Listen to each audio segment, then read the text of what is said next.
DreAllDay.com. Dre Baldwin, DreAllDay.com. What I'm talking about right now is keeping your foot in your team's ass. And before I even get through to this, let me remind you, sometimes I forget.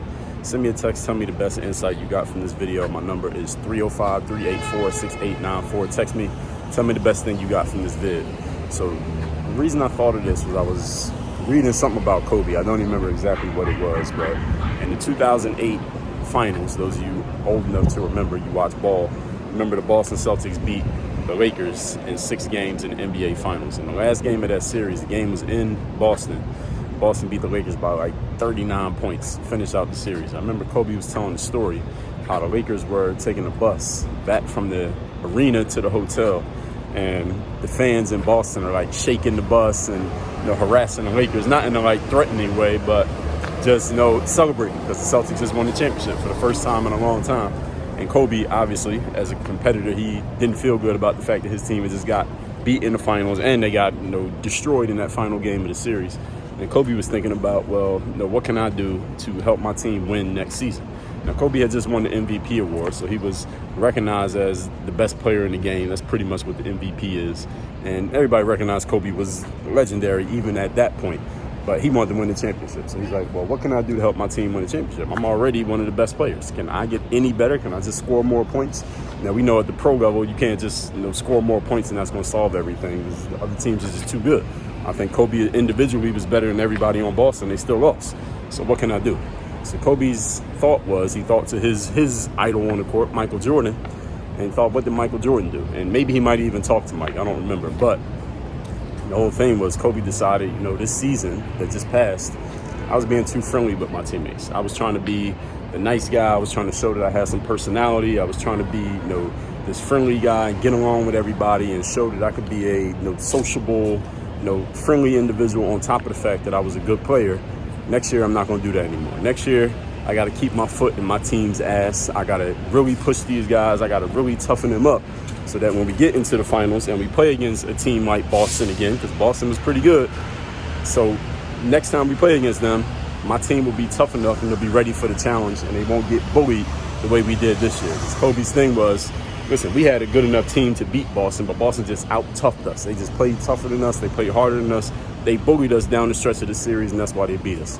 So Kobe just decided, all right, now I'm just going to be harder on my teammates. So he pushed them even harder in practice. He stopped being a nice guy with them.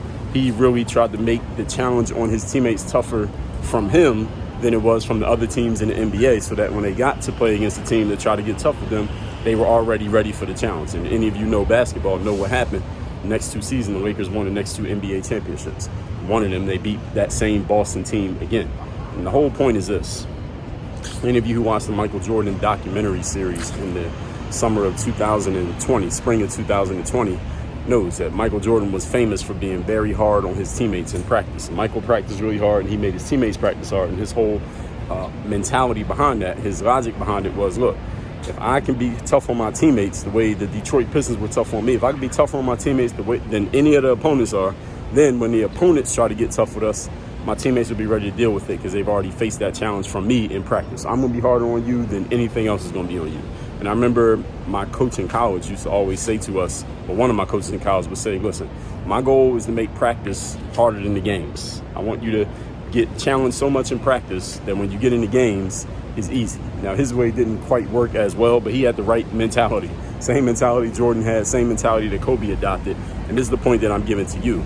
You, first of all, you got to be hard enough on yourself that you're able to hold other people accountable. The thing about accountability is a lot of people like to throw the word around, but you are unqualified to hold somebody accountable unless you're holding yourself accountable first. So the first thing is you got to be pushing yourself. You got to be holding yourself accountable to a level to which other people know that you do it. So then when you try to do it to them, they're willing to take it and listen to it. So a lot of people try to throw around accountability, but they're not even accountable to themselves. So nobody wants to hear you. Nobody will follow you if you can't even lead yourself.